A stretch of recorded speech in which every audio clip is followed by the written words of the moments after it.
बिस्मिल्लाहिर्रहमानिर्रहीम। अस्सलाम वालेकुम। डोमेन नंबर 2 और सब डोमेन 1, उसका लेक्चर नंबर आज 2 है। सीक्वेंस के बारे में हम पढ़ रहे हैं। आज के लेक्चर के अंदर इंक्लूड होगा टाइप्स ऑफ सीक्वेंसेस। सीक्वेंस की कितनी टाइप्स हैं, जो बेसिक्स टाइप्स हैं। वैसे तो काफ़ी सारी टाइप्स हैं, लेकिन हम बेसिक के बारे में सिर्फ उनके नाम की हद तक इंट्रोडक्शन लेंगे, ताकि कल को आपके सामने अगर आती हैं तो आपको पता हो एटलीस्ट कि ये सीक्वेंस की टाइप है। फिर उसके बाद ख़ास तौर पे जो पहली टाइप होगी अरिथमेटिक सीक्वेंस, ये हमारा आज का ख़ास टॉपिक है। इसके बारे में देखेंगे कि अरिथमेटिक सीक्वेंस क्या होती है, कैसे बनती है, और इसके अंदर जो कॉमन डिफरेंस होता है वो कैसे फाइंड आउट करते हैं। फिर उसके बाद एग्जांपल्स ऑफ अरिथमेटिक सीक्वेंसेस होगा कि अरिथमेटिक सीक्वेंस की कोई एक दो एग्जांपल्स डिस्कस करेंगे। फिर फार्मूला होगा nth टर्म निकालने का अरिथमेटिक सीक्वेंस के अंदर, और उसके बाद सोल्यूशन ऑफ एक्सरसाइज 2.2, यानी कि 2.2 एक्सरसाइज के अंदर जो अरिथमेटिक सीक्वेंस से रिलेटेड क्वेश्चंस होंगे उनको सॉल्व करेंगे। सबसे पहले हम देखते हैं टाइप्स ऑफ सीक्वेंस। अब मेनली जो तीन टाइप्स होती हैं सीक्वेंस की, सबसे पहले वाली को कहते हैं अरिथमेटिक सीक्वेंस, और यही आज का हमारा जो मेन टॉपिक है अरिथमेटिक सीक्वेंस के बारे में है। ये एक ऐसी सीक्वेंस होती है जिसमें हर दो टर्म्स के दरमियान मखसूस एक डिफरेंस होता है।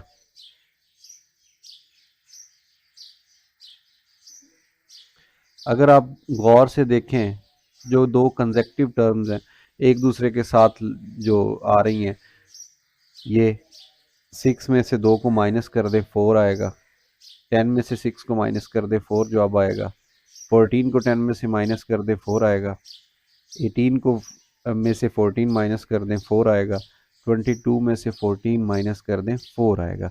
तो ऐसी सीक्वेंस जिसके अंदर एक ही डिफरेंस हो उसको डी कहते हैं। डिफरेंस को डी से ज़ाहिर किया जाता है। एक ही जितना डिफरेंस होगा तो वो अरिथमेटिक सीक्वेंस होगी। ये आज का हमारा टॉपिक है। उसके बाद नेक्स्ट जो एक्सरसाइज होगी 2.3, वो रिलेटेड होगी ज्योमेट्रिक सीक्वेंस के, जो कि दूसरी टाइप है। अरिथमेटिक सीक्वेंस के अंदर डिफरेंस होता है, यानी नेक्स्ट टर्म में से प्रीवियस टर्म को अगर तफरीक कर दें तो इनके दरमियान जो कॉमन डिफरेंस है वो एक जितना होता है। जैसा कि इधर अभी हम थोड़ी देर पहले एक केस डिस्कस कर रहे थे, आई थिंक उसके अंदर 4 था डिफरेंस। अब अगर इधर मैं एक लिखूं सीक्वेंस 2, 4, 8, 16 वगैरह, अब अगर इनका डिफरेंस लिया जाए तो यहाँ पे 2 है, यहाँ पे 4 है, यहाँ पे 8 है, तो डिफरेंस तो एक इतना नहीं है, लिहाजा ये अरिथमेटिक सीक्वेंस नहीं है। फिर हम उसके बाद क्या चेक करेंगे, नेक्स्ट टर्म को पिछली टर्म पे तकसीम करके। 4 को 2 पे तकसीम किया तो जवाब आ गया 2, 8 को 4 पे तकसीम किया तो जवाब आ गया 2, 16 को 8 पे तकसीम किया तो जवाब आ गया 2। अब ये जो तकसीम करने से आ रहा है इसको बोलते हैं कॉमन रेशो। कॉमन रेशो, और ये 2 है। कैसे निकली, 16 को 8 पे डिवाइड किया, 8 को 4 पे डिवाइड किया, 4 को 2 पे डिवाइड किया, तो जो कंसेक्टिव टर्म्स हैं उनको डिवाइड करने से हमें मिलते कि एक जैसी रकम, उसको बोलेंगे कॉमन रेशो। अरिथमेटिक सीक्वेंस के अंदर कॉमन डिफरेंस होता है और ज्योमेट्रिक सीक्वेंस के अंदर कॉमन रेशो होती है, जिसको आर से रिप्रेजेंट किया जाता है। ये हमारा नेक्स्ट टॉपिक होगा, जिसके अंदर हमने 2.3 एक्सरसाइज में क्वेश्चन सॉल्व करने हैं, और वहीं इंशाल्लाह नेक्स्ट लेक्चर के अंदर हम ज्योमेट्रिक सीरीज़ की सीक्वेंस की प्रॉपर्टीज़ और इसको ज्योमेट्रिक प्रोग्रेशन भी कहते हैं, साथ ही इसके जो प्रैक्टिकल लाइफ के अंदर क्वेश्चंस हैं वो भी इंशाल्लाह सॉल्व करेंगे। और जो थर्ड होती है वो हार्मोनिक होती है। हार्मोनिक सीक्वेंस क्या होती है, ये आप 9-10 क्लासेस के अंदर पढ़ेंगे कि अरिथमेटिक सीक्वेंस की हर टर्म का रेसिप्रोकल ले लिया जाता है, मल्टीप्लिकेटिव इनवर्स, यानी हर टर्म को उल्ट कर देना, तो उससे नहीं एक सीक्वेंस बन जाती है, उसको हार्मोनिक सीक्वेंस कहते हैं। 8th क्लास के अंदर सिर्फ ये वाली अरिथमेटिक सीक्वेंस और दूसरी इसके साथ ये वाली जो है ज्योमेट्रिक सीक्वेंस, ये आपके सिलेबस के अंदर शामिल है। अब आज के लेक्चर के अंदर हम अरिथमेटिक सीक्वेंस को मज़ीद डिटेल के साथ पढ़ते हैं, लेकिन एक मज़ीद बात कि जो अरिथमेटिक सीक्वेंस है, ज्योमेट्रिक सीक्वेंस है या हार्मोनिक सीक्वेंस है, इन तीनों में से कोई सी भी होगी तो वो फाइनाइट सीक्वेंस भी हो सकती है और वो इनफाइनाइट सीक्वेंस भी हो सकती है। फाइनाइट का मतलब ये है कि वो कुछ टर्म्स के बाद, 2 टर्म्स 3 टर्म्स के बाद ख़त्म हो जाती है। ठीक है, फाइनाइट का मतलब है ख़त्म हो जाने वाली, उसकी कोई लिमिट होती है, हद होती है। लेकिन इनफाइनाइट के अंदर हद नहीं होती, बल्कि लास्ट में 3 डॉट लगे होते हैं। इन 3 डॉट्स का मतलब होता है कंटिन्यू। ये इनफाइनाइट सीक्वेंस होती है। तीनों में से कोई सी भी इनफाइनाइट हो सकती है, कोई सी भी तीनों में से फाइनाइट भी हो सकती है। आइए देखते हैं प्रॉपर अरिथमेटिक सीक्वेंस की डेफिनेशन आपकी बुक में क्या लिखी हुई है। तो बुक में आपके लिखा हुआ है अ सीक्वेंस ऑफ नंबर्स, नंबरों की एक ऐसी तरतीब, such that the difference D between two conjunctive terms. Conjunctive terms का मतलब होता है इकट्ठी आने वाली टर्म्स, एक के साथ दूसरी term. Conjunctive terms is a constant, constant का मतलब एक जैसा फर्क हो, एक जैसा। कहता है उर्दू तर्जुमा इसका ये बनेगा कि हर, ये मैं लिख देता हूँ, मशहूर व मरूफ जो एक सीक्वेंस है बच्चों के लिए, ये बहुत ज़्यादा बेहतर होती है। 2 4 6 8 10। अब इनके दरमियान जो डिफरेंस है, 4 में से 2 को माइनस करेंगे तो ये 2 आ जाएगा। इसी तरह से 6 में से 4 को माइनस करेंगे 2 आ जाएगा। 8 में से 6 को माइनस करेंगे 2 आ जाएगा। 10 में से 8 को माइनस करेंगे 2 आ जाएगा। तो ये नीचे जो एक जैसा ही जवाब आ रहा है तफरीक करने से, तो तफरीक को कहते हैं डिफरेंस, और ये डिफरेंस एक जैसा आ रहा है, इसको डी से रिप्रेजेंट करते हैं। So in this case D is 2। ये आपको पता होना चाहिए, जब भी अरिथमेटिक सीक्वेंस पढ़ रहे होंगे तो आपको जो डिफरेंस है उसका मालूम होना चाहिए कि इस जो मखसूस होगी सीक्वेंस उसका डिफरेंस क्या है। अब यहाँ पे स्टैंडर्ड फॉर्म लिखी हुई है कि जो पहली टर्म होती है उसको हम लिखते हैं A1, और जो दूसरी टर्म होती है उसके अंदर पहली टर्म प्लस जो डिफरेंस होता है वो ऐड कर दिया जाता है। तीसरी टर्म के लिए पहली term plus 2 time of difference which is 2। फिर उसके बाद आ गया पहली टर्म, ये 2 है, फिर उसके अंदर 3 टाइम ऑफ डिफरेंस, यानी 3 गुना डिफरेंस का। डिफरेंस कितना है? 2 है। अब इस चीज़ को अगर सॉल्व करेंगे, ये 2 आ गया, 2 प्लस 2 ये 4 आ गया, और ये 2 प्लस ये 2 इंटू 2 4, फिर ये आ गया 2 प्लस 3 इंटू 2 ये 6 आ गया। मज़ीद अगर इसको लिखें, ये बन गया 2 4, फिर 2 जमा 4 ये 6 आ गया, फिर 2 जमा 6 ये 8 आ गया। तो ये देख लें, ये वही सीक्वेंस बन गई जो इधर लिखी हुई थी। अब इसकी जो फर्स्ट टर्म थी इसको A1 कहते हैं, प्रीवियस लेक्चर के अंदर डिटेल के साथ हम पढ़ चुके हैं। ये फर्स्ट टर्म है, ये सेकंड को A2 बोलेंगे, इसको A3 बोलेंगे, इसको A4 बोलेंगे, इसको A5 बोलेंगे, और चलते गए लास्ट में जाके कहीं पे पता नहीं कौन सा नंबर है उसको AN कह देंगे, जनरल टर्म। ठीक है। और अगर इसी चीज़ को ही बढ़ाते जाएं, जैसा कि ये ऊपर आपको स्टैंडर्ड फॉर्म दी गई है, फर्स्ट टर्म, फिर फर्स्ट टर्म में डिफरेंस ऐड कर दिया, फिर डिफरेंस का 2 गुना, फिर डिफरेंस का 3 गुना, तो ये चलते चलते एक मज़ीद जो लास्ट टर्म होती है उसका फार्मूला हमें मिल जाता है। और वो क्या होता है? First term plus n-1 into D, ये फार्मूला बनता है जनरल टर्म का। अगर मैं इसको देखूं तो इसमें क्या लिखा हुआ है? ये बेसिकली फोर्थ टर्म है, पहली, दूसरी, तीसरी और ये चौथी। फोर्थ टर्म अगर n की जगह पे मैं 4 लिखूं तो ये बन जाएगा फोर्थ टर्म बराबर होगी पहली टर्म प्लस n-1। n की जगह पे 4 -1 और साथ में डिफरेंस d है, ये बन जाएगा पहली टर्म प्लस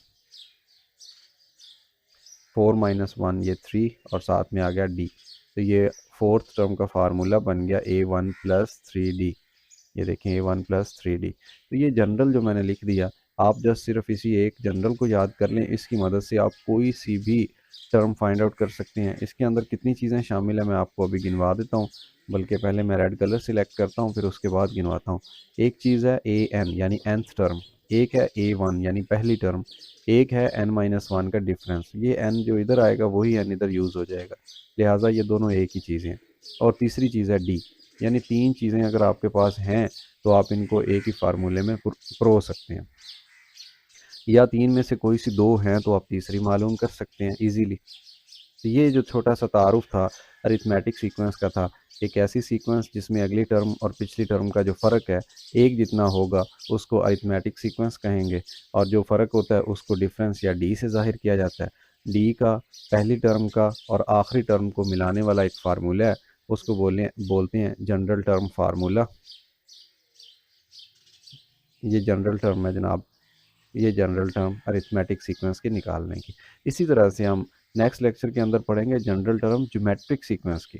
तो फिर अगर आपको ये क्लियर होगा तो आप वहाँ पे अच्छा परफॉर्म कर सकेंगे। अब देखते हैं नेक्स्ट, एक एग्जांपल दी हुई है और कहा गया find the nth or general term.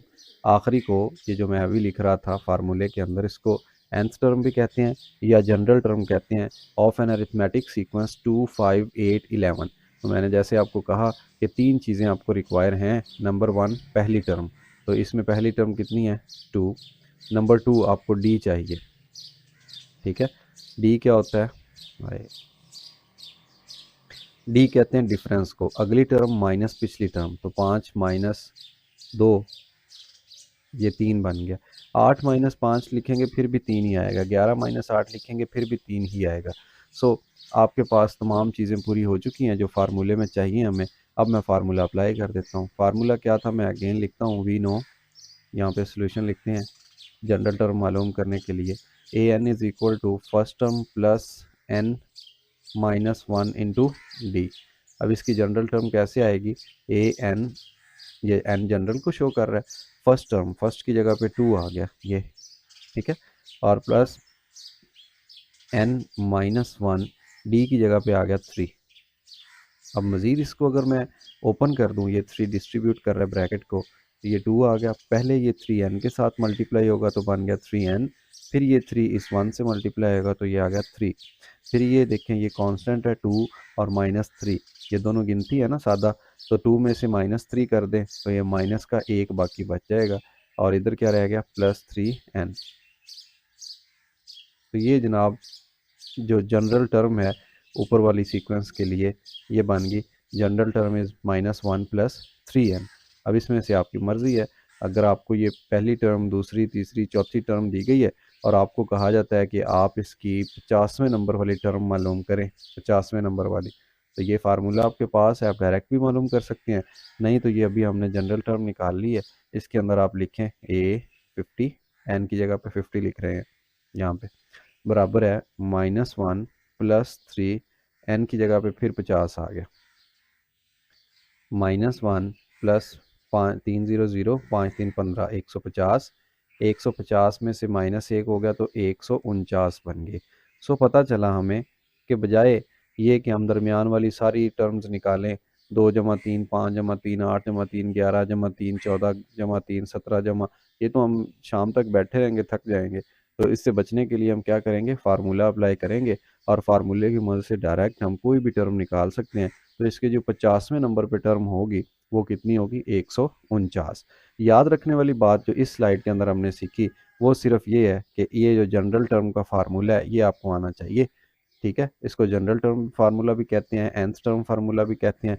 इसकी मदद से आप किसी भी सीक्वेंस की आखिरी टर्म मालूम कर सकते हैं, या किसी भी सीक्वेंस के अंदर n की कीमत निकालना हो, डिफरेंस निकालना हो, या पहली टर्म निकालना हो, इन तीनों चीज़ों को आपस में भी मिला सकते हैं। जैसे मैंने पिछली स्लाइड के अंदर आपको बताया कि इसके अंदर टोटल 3 चीज़ें दी हुई हैं, 3 में से कोई सी 2 दी हों तो तीसरी जो नामालूम होगी उसको आप मालूम कर सकते हैं। आइए देखते हैं कैसे। प्रैक्टिस के लिए एक्सरसाइज है जी 2.2, और इसके अंदर लिखा हुआ है state whether the following sequences are arithmetic और नॉट। चेक करके सिर्फ इतना बताना है क्या ये पहला जो क्वेश्चन है ये अरिथमेटिक है या नहीं, ये बताना है अरिथमेटिक है या नहीं। उसके बाद क्या बताना है, if a sequence is arithmetic, अगर इसके अंदर कोई अरिथमेटिक सीक्वेंस छुपी है, then find the common difference, तो फिर उसका डी बताएं डिफरेंस कितना होगा। ये आधे मिनट का क्वेश्चन है। कैसे सॉल्व करेंगे, सबसे पहले तो हम देख लेंगे कि ये जो पहला पार्ट है इसके अंदर लिखा हुआ है 7, 10, 13 एंड 16। उसके बाद ये इनफाइनाइट सीक्वेंस है, डॉट डॉट डॉट चल रहे हैं। अगर इनका डिफरेंस मालूम किया जाए तो देखें 10 - 7 ये 3 आ गया, इसका डिफरेंस लिया जाए तो 13 - 10 ये भी 3 आता है। लिखना चाहे तो लिख लें, नहीं तो डायरेक्ट 3 लिख दें। उसके बाद डिफरेंस के अंदर आ गया 16 - 13, 16 - 13 ये भी 3 आ गया। तो डिफरेंस सब में सेम आता जा रहा है। डिफरेंस सेम है तो फिर ये कौन सी सीक्वेंस होगी, ये अरिथमेटिक सीक्वेंस होगी।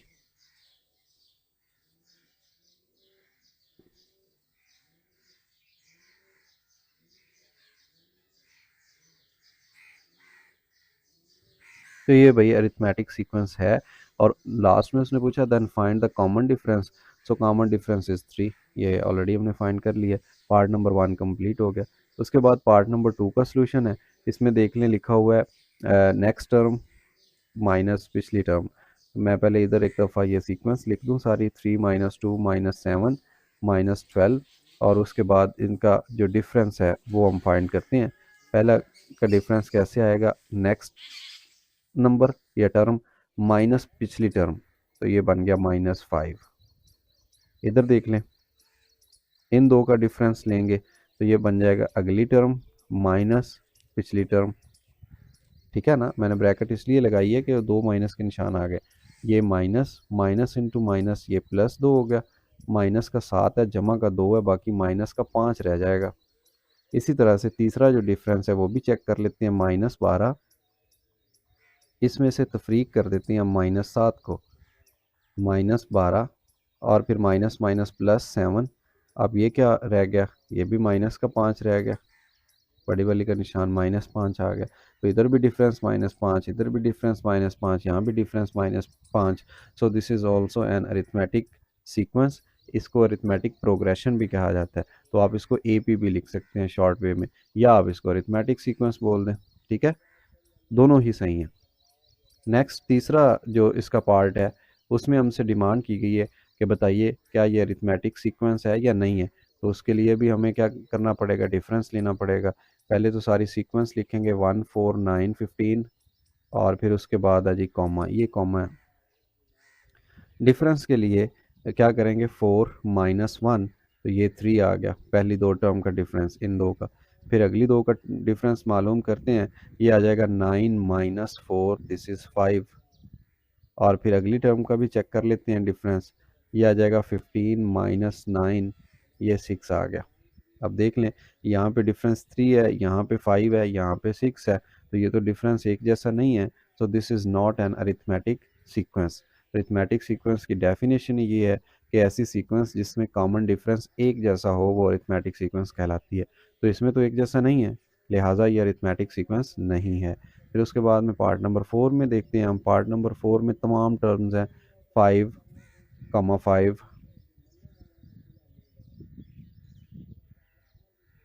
फिर 5, फिर 5, dot dot dot so on. ठीक है, अब इसको जब सॉल्व करेंगे तो डिफरेंस के लिए नेक्स्ट टर्म माइनस पिछली टर्म, 5 - 5, सो दिस इज़ 0, 0 का कोई निशान नहीं होता।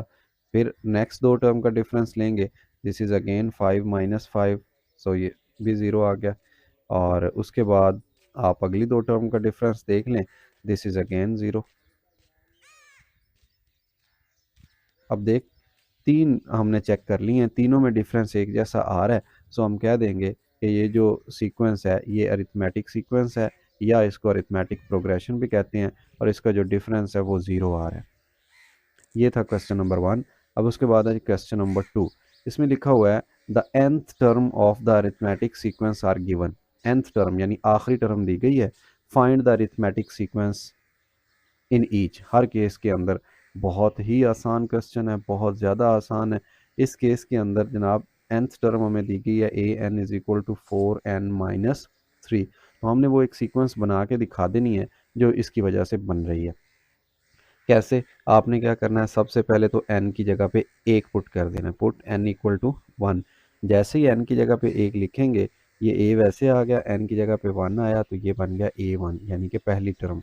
और फिर 4 है, 4 के बाद फिर n है, n की जगह 1 आ गया तो ये 4 ज़रब हो रहा है, 4 1 4 -3, तो ये बन गया 1। तो पता चला जो पहली टर्म है a1 आ गया, a1 वो 1 है। इसी तरह दूसरी टर्म मालूम करने के लिए मैं थोड़ा सा कलर चेंज करता हूँ, और उसके लिए क्या करेंगे, हम n 2 पुट कर देते हैं, पुट n = 2। यहाँ पे जब 2 पुट करेंगे तो ये a, n की जगह पे 2 बराबर 4 इंटू n की जगह पे 2 -3, ये बन गया 4 × 2 8 -3, तो ये मिल के बन गया 5। सो जो दूसरी टर्म है इस सीक्वेंस की वो होगी 5। इसी तरह से अगर तीसरी टर्म मैं मालूम करना चाहूँ तो मैं क्या कर देता हूँ, पुट n = 3। जब n 3 पुट करूँगा तो ये बन जाएगा a, n की जगह पे आ गया 3, और ये 4 इधर आ गया 3 -3, 4 × 3 12 -3, तो ये बन जाएगा 9। सो तीसरी टर्म आ गई। इसी तरह अगर चौथी टर्म मालूम करनी है, वैसे 3 टर्म्स काफ़ी होती हैं, लेकिन अगर आप फोर्थ मालूम करनी चाहते हैं तो n की जगह पे 4 लिख दें, ये आ जाएगा a fourth term is equal to 4 into n minus 3, ये 4 4 16, 16 माइनस 3 ये आ गया जनाब 13। तो ये एक ऐसी सीक्वेंस हमें फाइनल तौर पे मिल गई कि जिसकी पहली टर्म थी 1, हम इस तरह लिख सकते हैं कंक्लूजन, और दूसरी टर्म थी 5, और तीसरी टर्म थी उसकी 9, चौथी टर्म थी 13, और उसके बाद हम इसको लिख सकते हैं एंड सो ऑन। ठीक हो गया। तो ये अरिथमेटिक सीक्वेंस जो थी मालूम होगी। बिल्कुल इन्हीं स्टेप्स के ऊपर ही आप बाकी तमाम ये क्वेश्चन जो है फाइंड आउट कर सकते हैं, इसमें कोई मुश्किल बात नहीं है। अब जैसा कि सेकंड है, सेकंड में मैं लिख लेता हूँ एक दफ़ा पहले A N equal to 2n minus 5। अब मैं क्या करूँगा, पुट n इक्वल टू 1। ये आ गया a, और a की बेस में क्या है नीचे, a की बेस में n की जगह पे 1 आ गया, फिर इधर 2, फिर n की जगह पे 1 माइनस 5, और ये बन गया 2 1 2 माइनस 5। सो जो लास्ट आंसर इसका बचा वो -3 बच गया। ठीक है ना। जब भी ऐसा सिचुएशन आती है तो बड़ी रकम में से छोटी रकम माइनस हो जाती है और बड़ी वाली का निशान आ जाता है। 5 में से 2 निकल गया और बड़ी वाली का निशान यानी कि माइनस आ गया। देन इसके बाद हम क्या करेंगे, फिर से पुट करेंगे n equal to 2, N 2 put करेंगे तो ये बन जाएगा a2 यानी second term, this is equal to 2 time of 2 minus 5। तो ये बन गया 2 0 2 4 माइनस 5 माइनस 1 बन गया। तो सेकंड टर्म इसकी आ गई -1। इसी तरह से आप सारी टर्म्स मालूम कर सकते हैं। तो मैं यहाँ पे शॉर्ट वे में एक और मालूम कर देता हूँ, n की जगह पे 3 पुट कर दें। तो जैसे ही 3 पुट करेंगे ये बन जाएगा a3, this is equal to 2 time of 3 which is 6 minus 5। तो ये बन गया 6 माइनस 1 5, ये 1 बन गया। एक ऐसी सीक्वेंस हमें मिल गई है जिसकी 3 टर्म मालूम की हमने। पहली टर्म है -3, उसके बाद दूसरी टर्म है -1, और जो तीसरी टर्म है वो है +1। इसी तरह से चौथी पांचवी टर्म आप मालूम कर सकते हैं। ये पार्ट नंबर 2 था, ये पार्ट नंबर 1 था। इसी तरह नेक्स्ट अगर हम देखें पार्ट नंबर 3 की तरफ, या पार्ट नंबर 4 देख लें, क्योंकि जगह कम है, सिर्फ एक ही पार्ट मजीद होगा। पार्ट नंबर 3 देख लेते हैं तरतीब से। ये है जी A N equal to n plus 2। अब n को रिप्लेस कर दें, यहाँ पे लिखें पुट n इक्वल टू 1। ये बन जाएगा a1 equal to 1 plus 2, answer बन गया 3। इसी तरह से अगर नेक्स्ट पुट करना चाहें आप तो पुट n इक्वल टू 2, तो ये बन जाएगी second term a2, this is equal to 2, n की जगह पे आ गया ना 2, 2 प्लस 2, ये बन गया 4।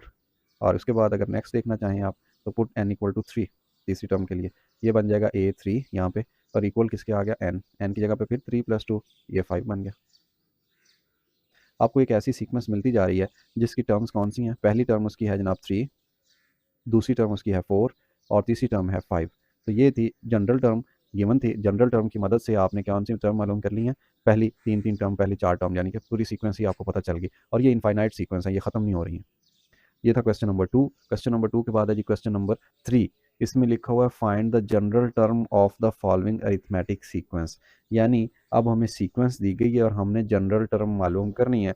तो इसका बेसिक फार्मूला सिंपल सा आप ये याद कर लें कि A N this is equal to first term plus N minus 1 into D. D मतलब डिफरेंस, a1 मतलब पहली टर्म, और ए एन का मतलब जनरल टर्म या nth टर्म।